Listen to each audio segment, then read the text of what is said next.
What's going on, guys? It's MitchMotoMaths here. Nathan and I have bought a new project bike to the shed. It is a 2005 WR250F. I thought you said 03.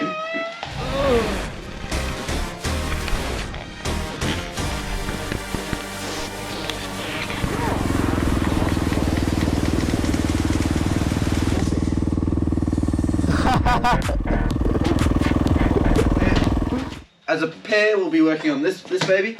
We picked this up today. We're going to firstly strip it down and just see what's wrong with it, and then put it back together. Maybe get, we've got a whole box of goodies that we've got. The guy that sold it to us gave us, that we're gonna rustle through and see what's there, see what we're missing on the bike, and hopefully get it running. See how many loose bolts we've got. 1, 2, 3. Where do we even get it? Yeah. Get it. So we're gonna try and put this back together, have it ready for open roads, for Adrian, one of Nathan's friends, to ride. And we'll see how we go. Hopefully we can get it all sorted. And yeah, so I'm gonna start off with yes, the ignition button doesn't work, Nathan. No, the battery's dead. There's a difference. Yes. No. Oh, well there's your problem. The battery's not connected. Let's do it. So what should we start with first, Nathan? You're the expert. I suggest starting it.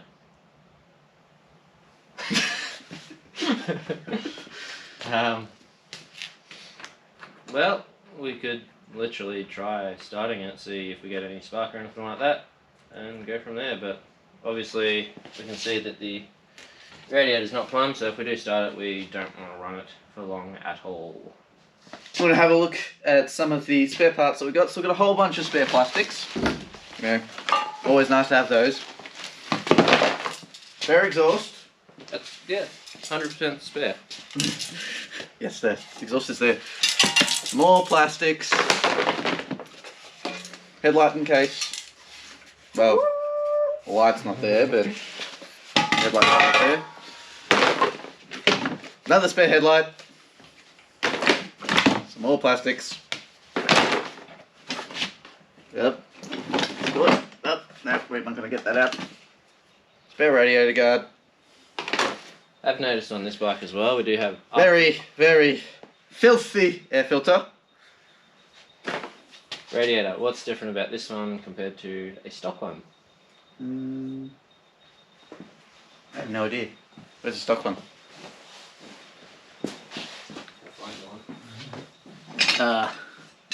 Sprockets. Very nice of them to keep us having together.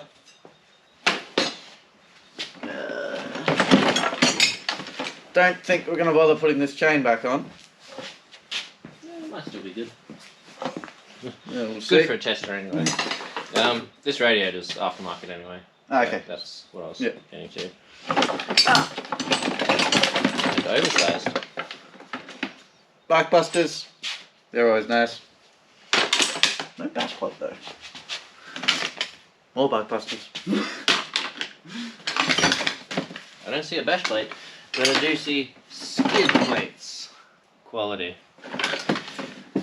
And Speedo's been stripped off, so we're going to have to put that back on at some point.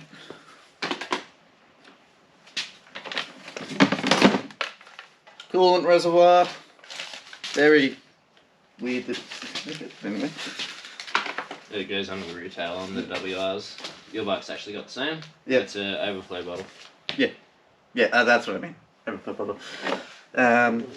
What is this? Oh, it's a Odo. The camera. Don't just show yourself. It's an Odo. What have I got myself in for? Nathan's very patient. What's this used for, Mitch?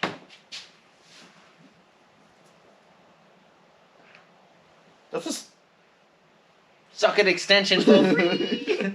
yeah, free socket extension. That's nice. I might use that.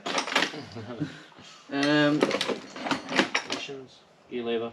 Spare gear lever that's not spare. It is the gear lever. Which is what I want to check.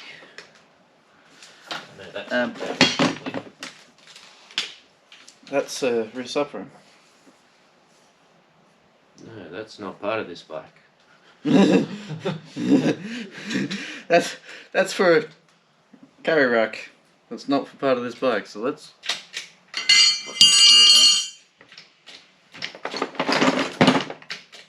You got an indicator.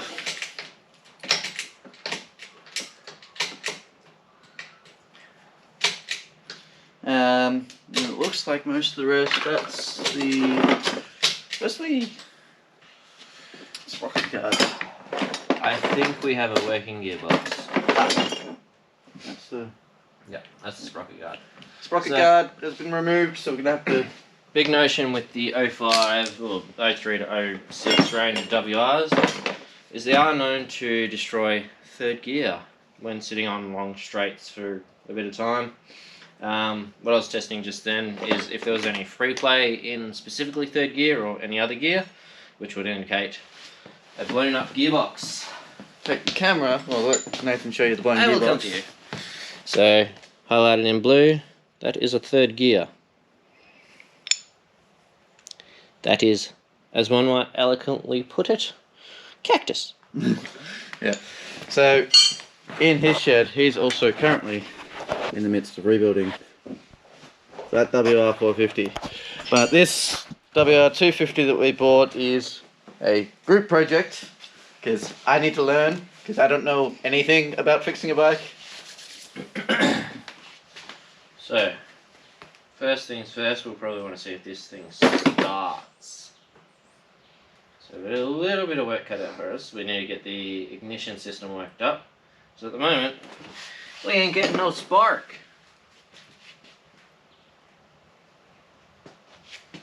Find the connector. That can be there, even though that looks like it fits. Where's the spark plug live? Down here. This is the There you connector. go. You know we're cooking with Cheerios. Is it upside down? It fits.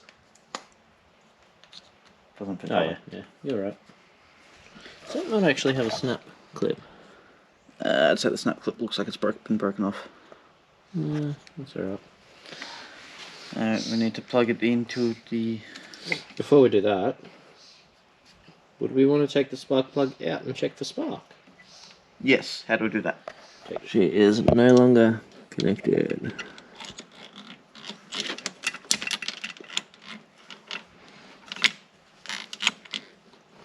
Mitch, want to grab it? Yep. Let's grab it. Got it. Magnet for the win. And it's very handy for this sort of thing. You might actually have a look at the tip of the spark plug as well. I'm not good at deciphering these just yet, but looks like there's maybe a bit of oil in there, which is always a good sign for a bike that's been sitting forever. God knows how long. So, where's our coil? Slot him in there. Sit him against the engine. Probably want to connect a full circuit up. So, I don't actually think you need the battery. So Mitch is going to show us his lovely kickstarting skills. No. Right. That makes that fun. So now we're going to be searching for a ignition issue. I'm going to say this has been taken off and on a few times. Yeah, it looks very worn. Have a look at this, guys. That tells me it's had a screwdriver multiple times in there. Fuse box. That fuse is intact.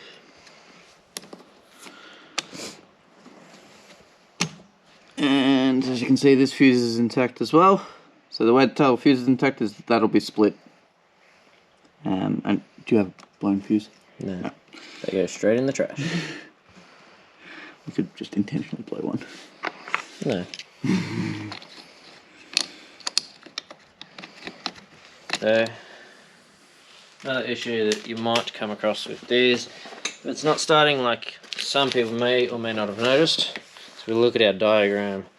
we've actually got the neutral gear position sensor or clutch switch. So our one's been dangling down here the whole time. We're going to connect that one up and See if we can get a spark. There we go. Let's get this Ignition on, and we'll make sure we're touching the engine, not the rubber gasket.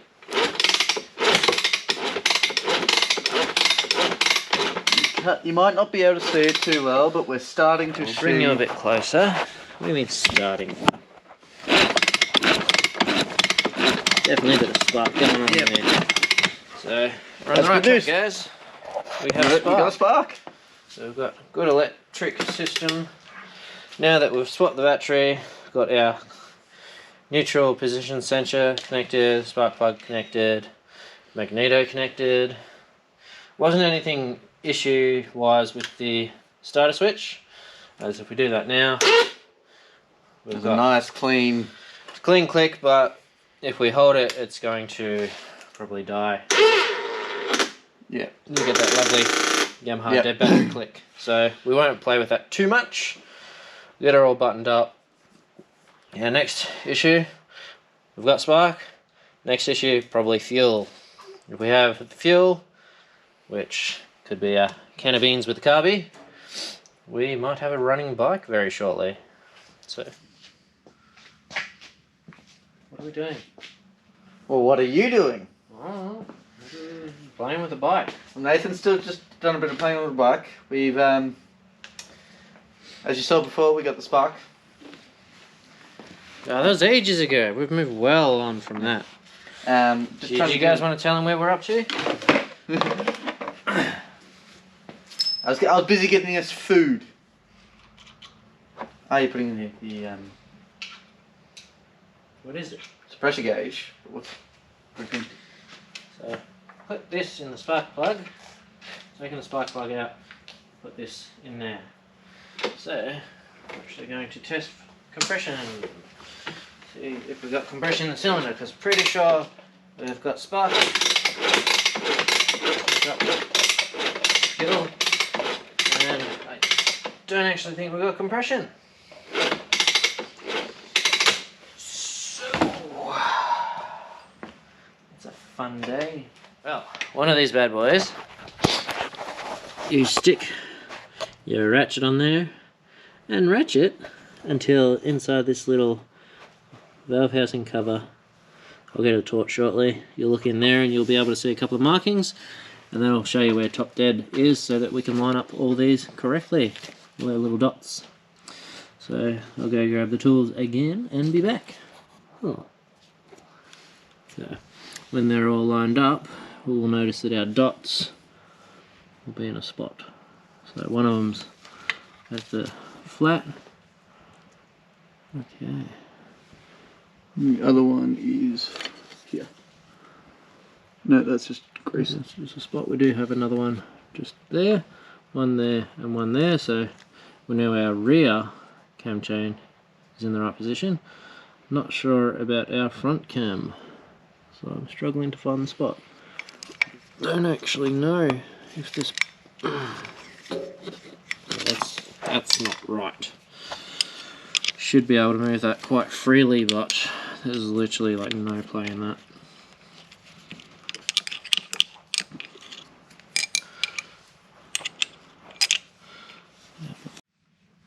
Alright guys, so if we look at our manual, this is what we're aiming for in regards to our cam timing for the top portion. And then remember clockwise, anti-clockwise only, sorry, not clockwise. Yeah.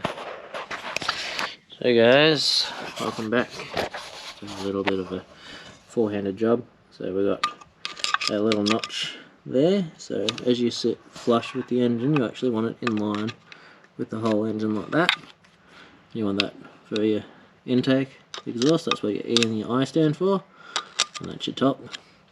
You want that one sitting at the top as well, and of course him in line And now that we're in that position, we'll make sure our little notches in our little eyesight match up like this. So we want the single notch, not the double. Yeah, right. Just a little bit of extra info. Got a little bit of flex, which I'll just take.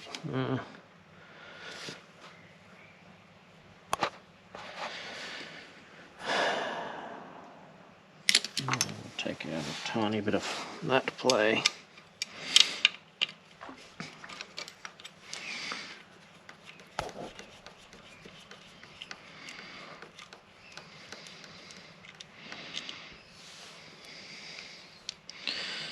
Technically I probably shouldn't have to.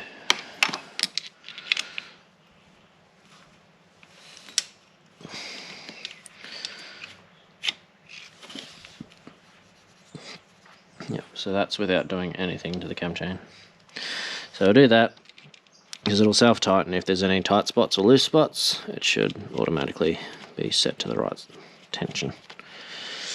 As long as all of our newtons are done up to the right measurement, which we've just checked, we should be sweet. Now, let's try and test some compressions again. See if there's any change. Well, we had 0 last time, so Yeah. let's see if we get some compression. All we're going to do is Cross our fingers and hope for the best. Yep. You know, we are a professional mechanics workshop. Yep. We say that 100% sarcastically. Just in case any of you overseas viewers want to see us. We don't have any mechanical experience except for tinkering on our own equipment.